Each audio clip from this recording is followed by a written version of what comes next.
développer très rapidement. Je vous ai expliqué comment. Et puis, les Chinois sont disposés à passer des contrats avec ces pays-là, les Russes, pour leur dire, vous voulez une centrale, vous voulez une raffinerie, bon, on va vous construire une raffinerie. Vous payez, on vous construit. Le Niger prend, le Mali prend l'argent du lithium chinois, elle donne à la Russie. La Russie lui construit une centrale. Est-ce qu'ils maîtrisent comment on construit les raffineries dans le monde plus que les Russes? Les Russes, c'est les champions du monde de ça. La Russie produit du pétrole, produit du gaz, exporte en Allemagne. La France n'en produit pas. Donc la Russie dit, bon voilà, tu veux une raffinerie, je te construis une raffinerie neuve. Et désormais, le Mali peut dire à la Chine demain, je ne t'exporte pas le pétrole brut, je t'exporte le pétrole déjà raffiné. Tu me paies en dollars. La Banque centrale de Chine peut ouvrir un compte d'opération dans la Banque centrale de l'AES. Elle ouvre un compte d'opération, c'est possible.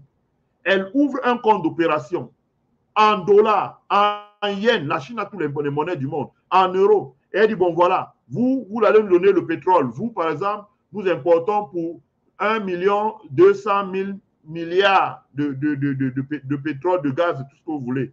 Vous allez nous donner les produits raffinés à hauteur de 10%. Ça fait 120 000 milliards, par exemple, pour l'AES. Ou bien nous allons prendre 20% chez vous. Ça fait 240 000 milliards. Les 240 000 milliards là, en CFA, on va vous les donner en dollars. On les dépose. La Banque centrale de Chine vient ouvrir un compte d'opération dans la banque de l'AES.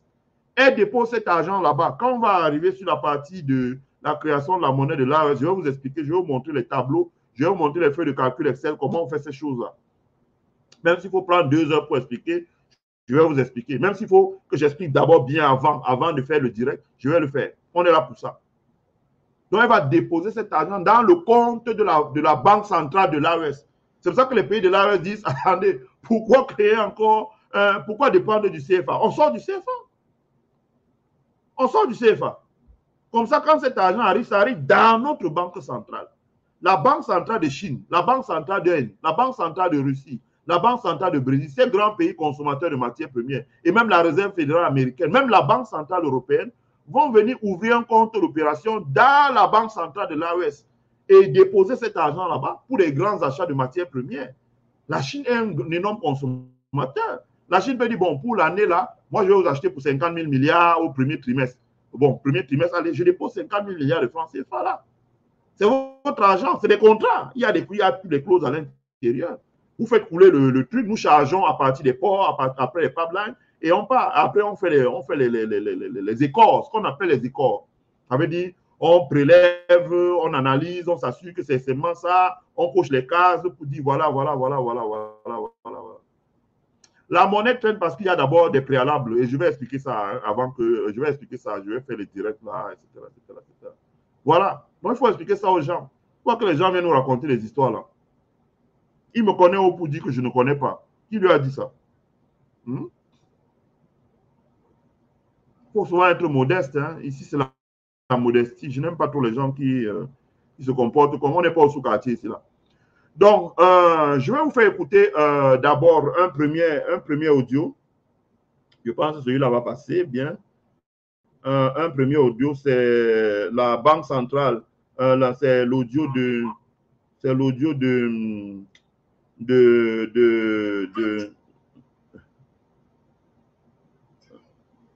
c'est un premier audio.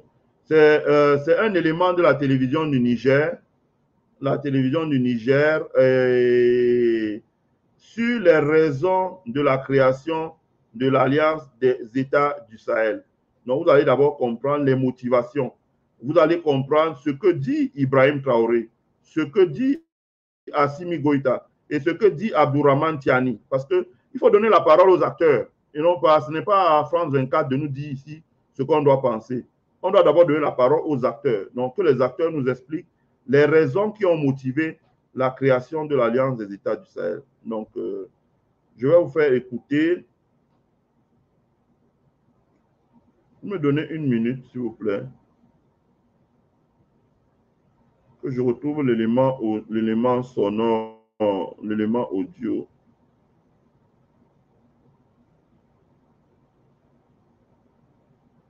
Donnez-moi 1 minute, please.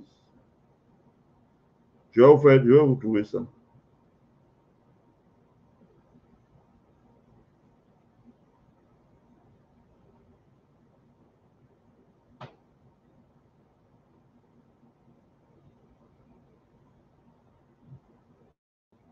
Voilà.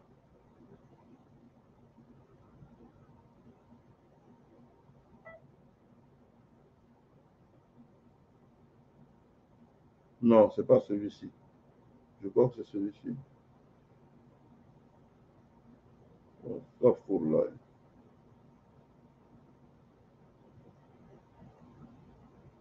Un petit moment, s'il vous plaît.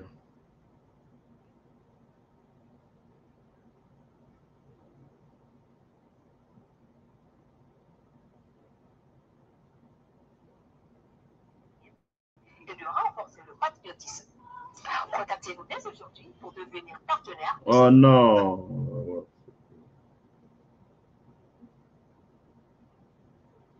Du Sahel. Non, ça c'est le communiqué final. De la République du Niger, membre de l'Alliance des États du Sahel, AES, réunis à Niamey le 6 juin 2024 à l'invitation de son Excellence le général de brigade Abdourahmane Tchani, président du Conseil national pour la sauvegarde de la patrie, chef de l'État pour le premier sommet des chefs d'État en vue d'adopter les instruments juridiques de la Confédération AES.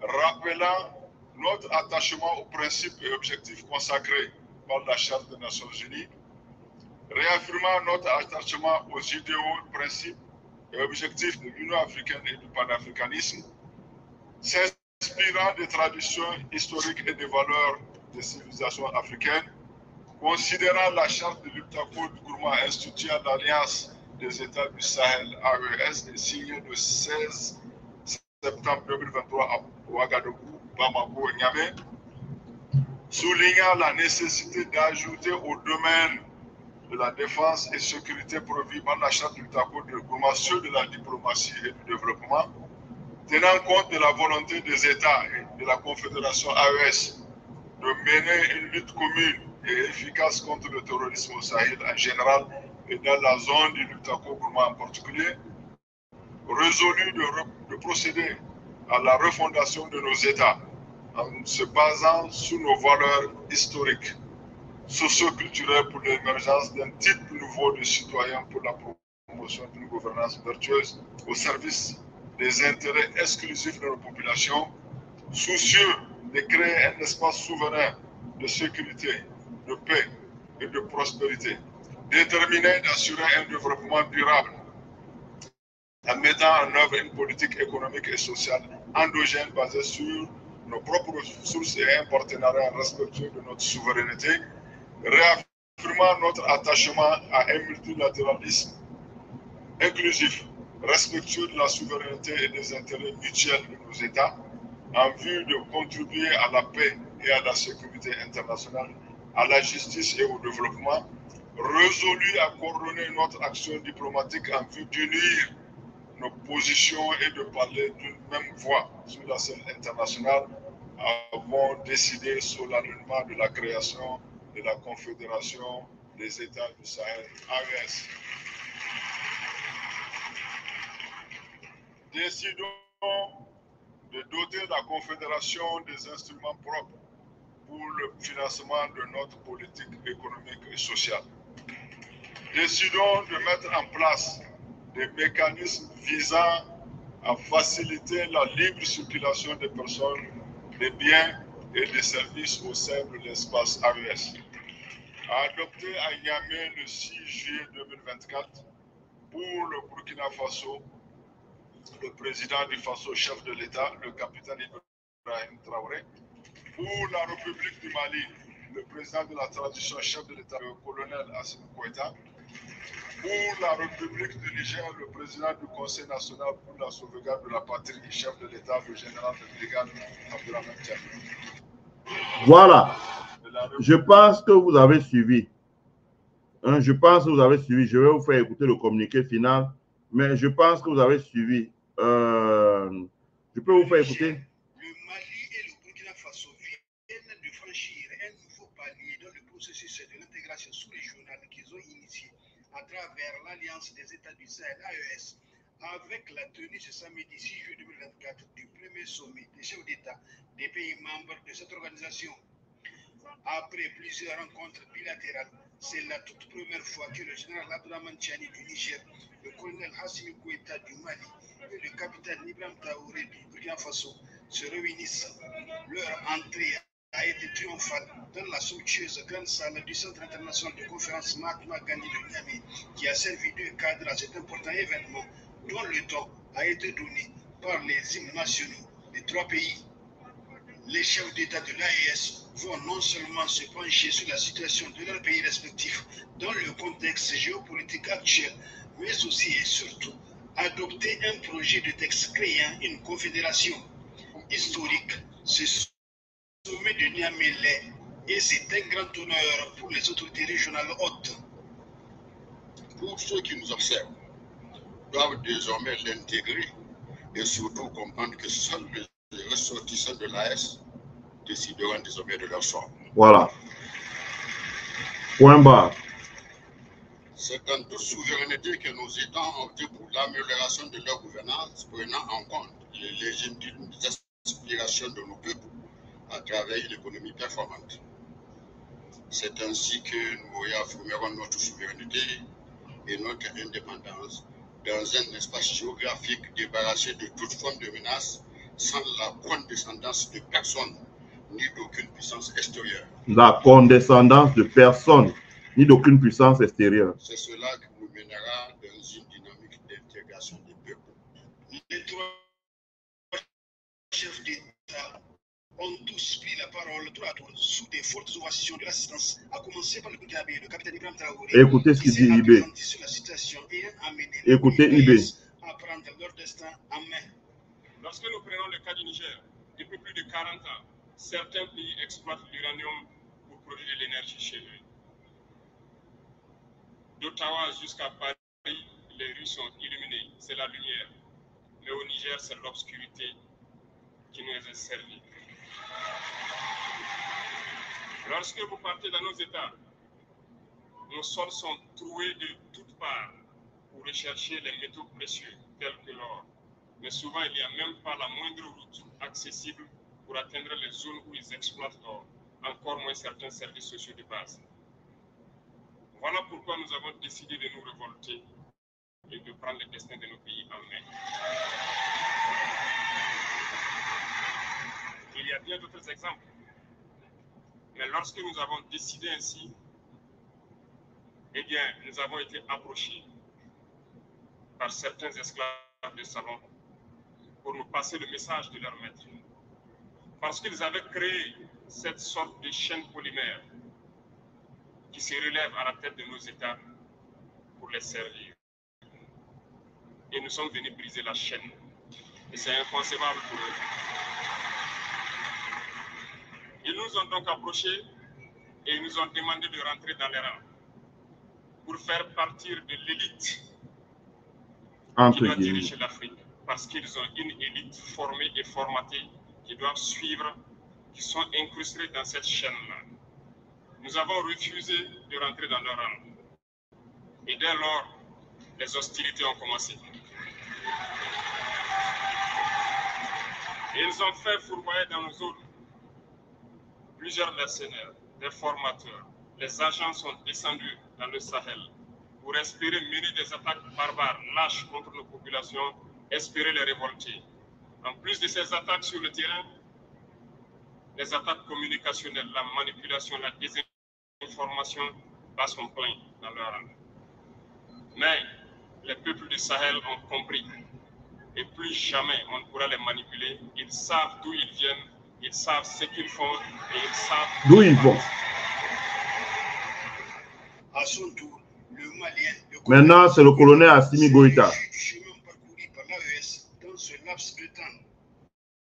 Assimi Goïta. Notre alliance a très aussi traduit en action l'architecture de défense collective et d'assistance mutuelle mise en place pour lutter contre le terrorisme sous toutes ses formes et contre la criminalité en bande organisée dans notre espace commun.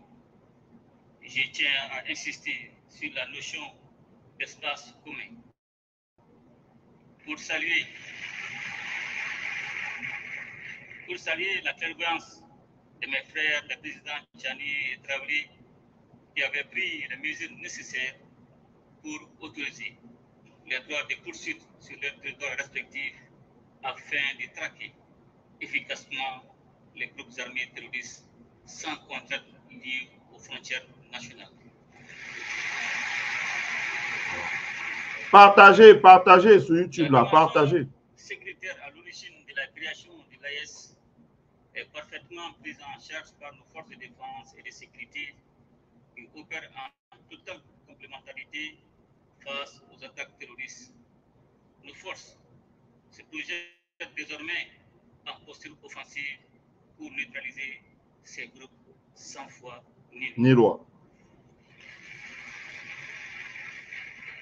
L'engagement et la détermination de nos hommes et femmes au combat forcent notre fierté, notamment au vu du recul indéniable de l'insécurité dans l'espace AIS. La meilleure illustration de cette avancée sécuritaire est le retour de l'État, des administrations et des populations dans des localités longtemps, bien trop longtemps occupées par les groupes armés terroristes appuyés par les sponsors extérieurs. Ainsi, aujourd'hui, il est évident que la paix a changé de camp. Pour preuve, nous assistons régulièrement à des actes de répression d'éléments terroristes qui déposent les armes devant nos armées nationales. Enfin, dans son allocution, Abdourahmane Tiani, président du Niger, chef d'État hôte, le général de brigade Abdourahmane Tiani, a souligné l'engagement et la détermination partagez. des pays de l'AES d'aller jusqu'au bout de leur initiative pour le mieux-être. Parce qu'après, on va faire des analyses. Le sommet objet de notre retrouvaille aujourd'hui est l'aboutissement de notre farouche volonté commune de reconquête de notre souveraineté nationale et de réhabilitation de notre dignité légendaire. Il se situe dans la droite ligne de l'adoption le 16 septembre 2023 de la charte du Liptako Gourma, instituant l'Alliance des États du Sahel. Mesdames et messieurs, l'approbation formelle du traité portant création de la Confédération Alliance des États du Sahel AES consacrera ainsi l'aboutissement des aspirations de nos populations à sceller sur le socle de notre espace sahélien une union d'États partageant les mêmes défis et les mêmes ambitions, en un mot, le même destin. Important, En effet, le même destin. la formation de l'Alliance des États du Sahel a déjà permis d'édifier autour du Burkina Faso, du Mali et du Niger une coalition solide basée sur une architecture de défense commune et une mutualisation des moyens nourris par une solidarité fusionnelle à l'image de celle manifestée par les autorités et les peuples du Burkina et du Mali face à l'agression armée projetée par la CEDEAO contre le Niger. La constitution de ce front a dissuadé les velléités de déstabilisation de notre pays. Voilà. Et je tiens à réitérer mon sentiment de profonde gratitude à l'endroit de mes frères Ibrahim Traoré et Assumi Goïta pour cette preuve manifeste de solidarité agissante. Voilà. Voilà. Mon pays Après, on va faire des analyses. Vibrant hommage pour cette prise de position. Le son, vous n'entendez pas? Aujourd'hui, ce front constitue le rempart contre lequel s'écrasera tout projet d'agression contre la Confédération de l'Alliance des États du Sahel. cet égard, il me plaît de constater que le volet Vous entendez ou pas? de l'Alliance des États du Sahel connaît déjà des avancées significatives avec la mise en place de la force conjointe des États du Sahel. Au demeurant, Ok. sur le théâtre des opérations, Ok. nos armées mènent des opérations conjointes concluantes dans le Liptako-Gourma. Monsieur le Président Goïta et Traoré, la Confédération Alliance des États du Sahel va s'édifier donc sur un substrat qui assure la protection des populations contre toute menace d'agression terroriste, rébellion, banditisme armé, tout acte hostile venant de l'extérieur. Je demeure convaincu que dans le contexte géopolitique actuel, l'Alliance des États du Sahel constitue le seul regroupement sous-régional efficient dans le domaine de la lutte contre le terrorisme, la CEDEAO ayant brillé par son déficit d'implication. Voilà, ces discours sont disponibles sur YouTube. Merci de le rappeler. L'Alliance des États du Sahel seule nous permet de faire face aux menaces terroristes comme aucune autre structure régionale ou internationale ne l'a fait auparavant. Chers collègues chefs d'État, tout en consolidant cet axe stratégique, il est nécessaire dans le contexte géopolitique actuel de coordonner nos actions diplomatiques tant au plan bilatéral au sein des organisations multilatérales et harmoniser nos politiques extérieures pour garantir au mieux les intérêts de notre confédération Alliance États du Sahel dans l'arène internationale. D'ores et déjà, des succès diplomatiques significatifs sont enregistrés, comme en témoigne le retour en force de nos États sur l'échiquier international. La reprise de la coopération avec les partenaires bilatéraux et multilatéraux, ainsi que la conclusion des partenariats stratégiques nouveaux. Concernant l'axe développement, il est urgent de créer les conditions d'une véritable sécurité alimentaire dans les pays de l'Alliance. Voilà. Et mettre en place le dispositif économique, financier et monétaire nécessaire au financement du développement et à l'investissement productif dans l'espace des États de l'Alliance. Le sort économique de nos États réside également dans l'industrialisation en vue de la transformation sur place de nos produits et de nos richesses en ressources naturelles. Le raffinage du pétrole. Même que la solidité de notre confédération repose sur notre capacité le raffinage du lithium. à édifier des infrastructures d'interconnexion, routes, compagnies aériennes, réseaux ferroviaires, ainsi que des projets structurants dans le domaine de l'agroalimentaire, des industries extractives et de l'énergie. Dans cette marche, nos populations sont en avance sur les États. Voilà. En témoigne l'engouement suscité chaque jour par l'Alliance des États du Sahel auprès de nos jeunes et de nos femmes. Car cet élan populaire constitue le meilleur gage de construction d'une confédération de peuples et non d'un édifice bureaucratique. Voilà. Voilà. Collègues chefs d'État, délibérations permettront assurément d'adopter l'armature juridique et institutionnelle permettant de donner corps et identité à la Confédération Alliance